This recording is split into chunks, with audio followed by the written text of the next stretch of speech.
नमस्कार, आप सभी का स्वागत है आदर्श कोचिंग कैंपस के इस ऑनलाइन प्लेटफॉर्म पर। पिछली वीडियो में हमने क्लास 10 मैथमेटिक्स त्रैमासिक परीक्षा का कंप्लीट सॉल्यूशन से रिलेटेड एक सीरीज स्टार्ट की थी, जिसका आज ये सेकेंड पार्ट है। और आज के इस वीडियो में हम देखेंगे कि 2 नंबर के क्वेश्चन को किस प्रकार से सॉल्व करें कि हमें पूरे में से पूरे नंबर मिलें। क्योंकि हमारे साथ सही क्वेश्चन सॉल्व करने से ज़्यादा इम्पोर्टेंट होता है कि क्वेश्चन को सही तरीके से सॉल्व किया गया। क्योंकि आप क्वेश्चन को जितने सही तरीके से सॉल्व करेंगे, आपको नंबर उतने ही ज़्यादा मिलेंगे। मतलब नंबर काटने का कहीं भी कोई चांस नहीं देना है, तभी जाके आप फाइनल रिजल्ट में बेहतर स्कोर करेंगे, ये हमारी गारंटी रहेगी। तो आइए वीडियो स्टार्ट करते हैं और देखते हैं पहला क्वेश्चन क्या है। और यहाँ पे हमें मेन क्वेश्चन के साथ साथ अथवा वाला क्वेश्चन भी सॉल्व करना है। अगर आपके पास पेपर है तो आप क्वेश्चन को जो है पेपर में भी देख सकते हैं, वरना हमारे बोर्ड पर आपको क्वेश्चन दिख रहा होगा और यहाँ से भी आप क्वेश्चन को नोट कर सकते हैं। तो पहला क्वेश्चन है कि अभाज्य गुणनखंड विधि द्वारा निम्न संख्या का HCF और LCM ज्ञात कीजिए। हमारे पास 3 संख्याएं हैं, 12, 15 और 21, जिनका हमें HCF और LCM निकालना है। अब इस प्रकार के क्वेश्चन मिलेंगे तो हम कैसे इनको सही तरीके से सॉल्व करेंगे। तो पहले तो हमें थोड़ा रफ्कार करना है, यानी कि 15 के अभाज्य गुणनखंड बनाना है, 12 के अभाज्य गुणनखंड बनाना है और 21 के अभाज्य गुणनखंड बनाना है। 15 को बेटा 3 से काटोगे तो 5, 5 से काटोगे 1, 12 के अभाज्य गुणनखंड बनाएंगे, 2 से काटा 6, 2 से काटा 3, 3 से काटा 1, 21 को 3 से काटेंगे 7 और 7 से काटेंगे तो कितना हो जाएगा 1। ये हमारा रफ कार्य है। और यहाँ पे 12, 15 और 21, तो 12 के जो अभाज्य गुणनखंड है वो 2 गुणे 2 गुणे 3, 15 के अभाज्य गुणनखंड है 3 गुणे 5, 21 के अभाज्य गुणनखंड है 3 गुणे 7। अतः 12, 15 और 21 का HCF बराबर। अब HCF क्या है? HCF का मतलब है जो संख्याएं कॉमन होंगी, तीनों में जो कॉमन होंगी केवल हमें उसी को लेना है। और देख पा रहे हो कि 12, 15 और 21 के अभाज्य गुणनखंड में केवल 3 कॉमन है। इसका मतलब है कि 12, 15 और 21 का HCF कितना होगा? 3। इसी प्रकार से हमें लिखना है, ध्यान देना इस बात का। अब बात करते हैं तथा 12, 15 और 21 का LCM। LCM कैसे निकालेंगे बेटा? तो जो कॉमन है उसको हमें केवल एक बार लिखना है और जो बची हुई संख्याएं हैं उनको भी लिखना। तो 12 में 3 कॉमन हो गया, क्या बचा? 2 गुणे 2, तो हम 2 गुणे 2 लिख देंगे। 15 में 3 कॉमन हो गया, क्या बचा? 5, तो 5 को भी लिख दिया। और 21 में 3 कॉमन हो गया, क्या बचेगा? 7। इनका गुणा करोगे तो 3 दूनी 6, 6 दूनी 12 और 12 पंचे 60 और 60 का 7 से गुणा करोगे तो 420 हमारा जो है वो LCM निकल के आ जाएगा। मतलब 12, 15 और 21 का LCM कितना होगा? हमारा 420 होगा। तो क्वेश्चन को आपको इस प्रकार से सॉल्व करना है ताकि हमें 2 में से 2 नंबर मिल सके, कहीं भी हमारा नंबर ना कटे। अब बात करते हैं इसी के अथवा में। तो अथवा में बेटा हमें क्वेश्चन दिया है, इसको आप स्क्रीनशॉट भी ले सकते हैं और वीडियो को रोक के आप नोट भी कर सकते हैं। इसके बाद बात करते हैं इसी का अथवा है, पहले का अथवा।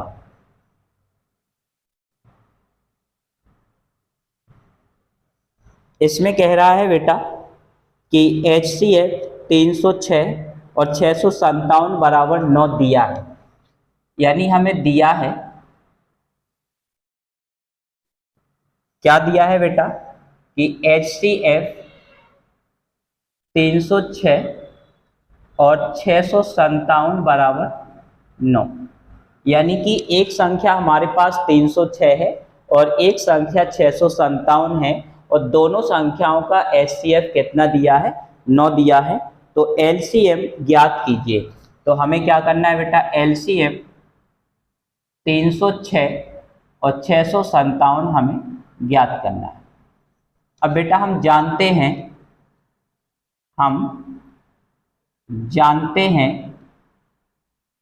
कि पहली संख्या गुणे दूसरी संख्या बराबर होता है एलसीएम गुणे एचसीएफ। बेटा पहली संख्या कितनी है? 306, तो हमने 306 लिख दिया। दूसरी संख्या कितनी है? 657, तो 657 बराबर एलसीएम बेटा निकालना है तो एलसीएम हो जाएगा और एचसीएफ बराबर कितना है? 9। 9 गुणा में है, बटे में लेके आएंगे। 306 गुणे 657 बटे 9 बराबर एलसीएम। बेटा यहाँ पे इसको काटेंगे 3 से, तो 3 नम 27 और 9 चौके 36। अब 34 गुणे 657 बराबर एलसीएम और इसका गुणा करोगे बेटा 34 और 657 का, तो आ जाएगा 22 338 बराबर एचसीएफ। और नीचे एक लाइन लिखनी है बेटा, अतः एलसीएम 306 और 657 बराबर 22,338 और ये हमारा क्या हो जाएगा? आंसर। यदि क्वेश्चन को आप इस तरह से लगाते हैं तो आपको 2 में से 2 नंबर ही मिलेंगे, इसकी गारंटी है। वीडियो को आप पूरा देखिए और वीडियो को अपने दोस्तों को शेयर जरूर कीजिए। आप चाहें तो इस क्वेश्चन का स्क्रीनशॉट भी ले सकते हैं और वीडियो को रोक के आप क्वेश्चन को कॉपी भी कर सकते हैं। इसके बाद करते हैं अगले क्वेश्चन की। अगला सेकंड क्वेश्चन है और पेपर में अगर देखेंगे तो क्वेश्चन नंबर 7 है। क्वेश्चन नंबर 7 है बेटा। इसमें कह रहा है कि x² - 3 के शून्य ज्ञात कीजिए। उदाहरण का क्वेश्चन है, x² - 3 के शून्य ज्ञात करना है। x² - 3 के शून्य ज्ञात करना है। तो बेटा जब भी हम इसके शून्य ज्ञात करेंगे तो इसके नीचे हमें एक लाइन लिखना है, क्योंकि शून्य की ज्ञात करना है, शून्य ज्ञात करना है, इसलिए x² - 3 बराबर 0। मतलब बराबर में 0 लगाने के लिए, बहुपद से समीकरण बनाने के लिए इस लाइन को लिखा गया है। अब इसका क्या करेंगे? अपने मन से x² और इस पे अंडर रूट लगा के हमें पावर लगानी है और ऐसा करने से हम यहाँ पे a² - b² बराबर a + b into a - b का फॉर्मूला लगा सकते हैं। और जब इस फॉर्मूले को लगाएंगे तो a का मान कितना रखना है? x, और b का मान कितना रखेंगे? √3। मतलब क्या हो जाएगा हमारा बेटा? x + √3 इंटू x - √3 बराबर 0। अर्थात एक बार बेटा इसके बराबर हमें 0 कर देना, या x - √3 बराबर 0 करेंगे। इसका पक्षांतर करेंगे तो x बराबर -√3 या x बराबर √3। अतः बहुपद के शून्यक -√3 + √3 होंगे। इस टाइप से आपको क्वेश्चन को सॉल्व करना है।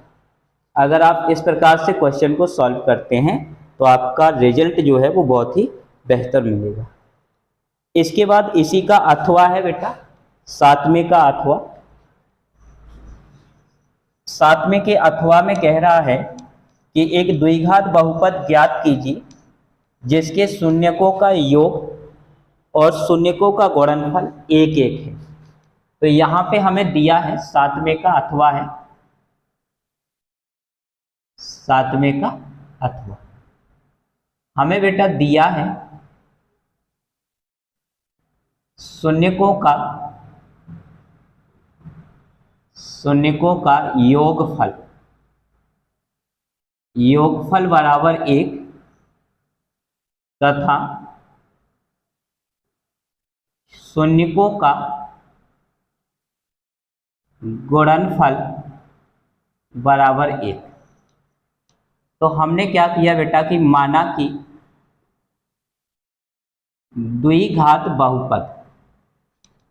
द्विघात बहुपद a x square plus b x plus c है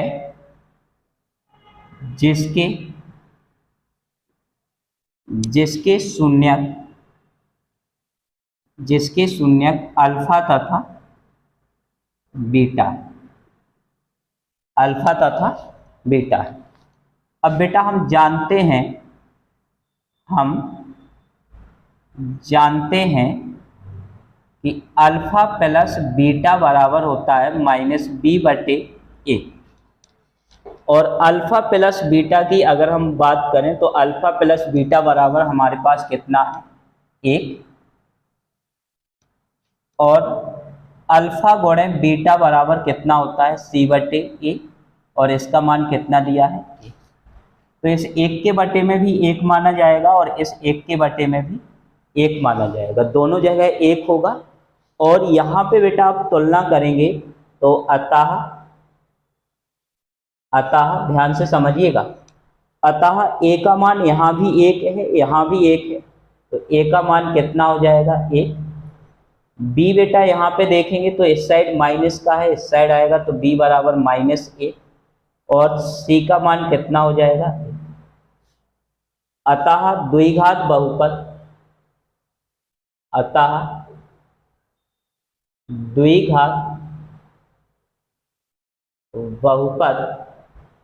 अब मान रखना है बेटा, तो ए का मान माने हुए बहुपद में रखेंगे तो ए का मान एक रखा तो क्या बन जाएगा हमारा, एक्स स्क्वायर।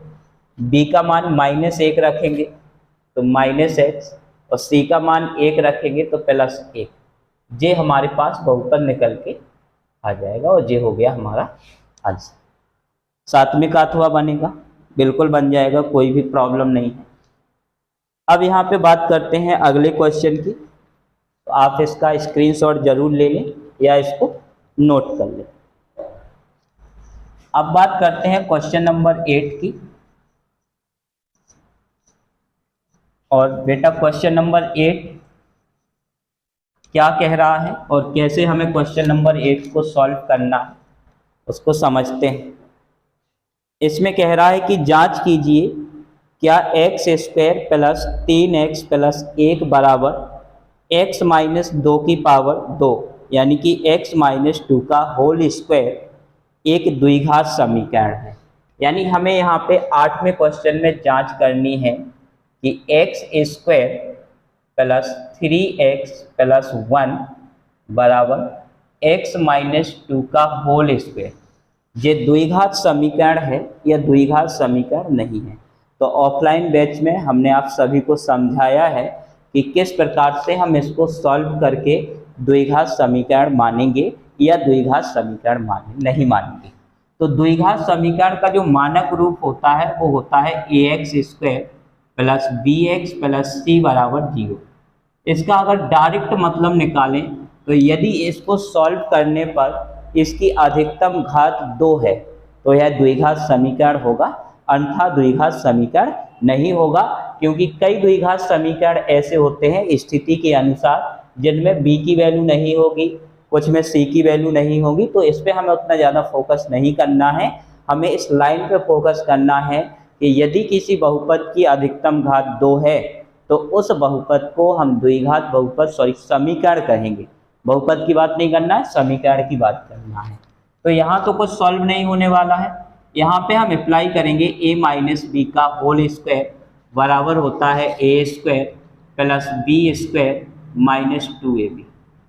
अब बेटा वैल्यू पुटअप करेंगे तो x square plus 3x plus 1 is equal, और a का मान कितना रखना है एक्स स्क्वायर, और b का मान कितना रखेंगे 2 का स्क्वायर माइनस 2 गुणे एक्स गुणे 2।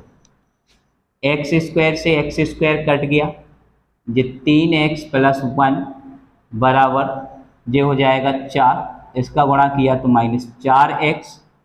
और यहीं पे हम इसको बता सकते हैं, ज़्यादा सॉल्व करने की ज़रूरत नहीं है, अतः करना चाहो तो कर लो, एक लाइन और है, इस साइड लेके आएंगे तो 3x प्लस 4x बराबर 4 माइनस 1, 7x बराबर कितना हो जाएगा हमारा 3। तो चूंकि यह a x square plus b x plus c के रूप में नहीं है, इसलिए यह द्विघात समीकरण नहीं होगा, द्विघात समीकरण नहीं होगा। इसके बाद बात करते हैं इसी के अथवा की। तो इसमें कह रहा है कि दो क्रमागत धनात्मक पूर्णांकों का गुणनफल 306 है। इसको रफ करते हैं और इसके अथवा की बात करते हैं बेटा।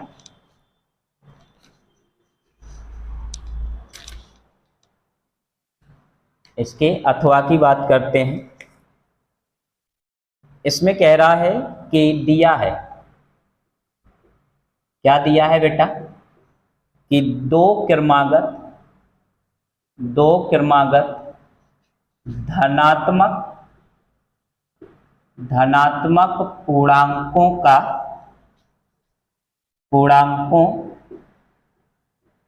गुणनफल बराबर 306। तो हमें वो धनात्मक पूर्णांक जो है वो ज्ञात करने हैं। तो हमने बेटा मान लिया कि माना कि पहला धनात्मक पूर्णांक बराबर x तथा दूसरा धनात्मक पूर्णांक बराबर x प्लस 1 होगा। अब प्रश्नानुसार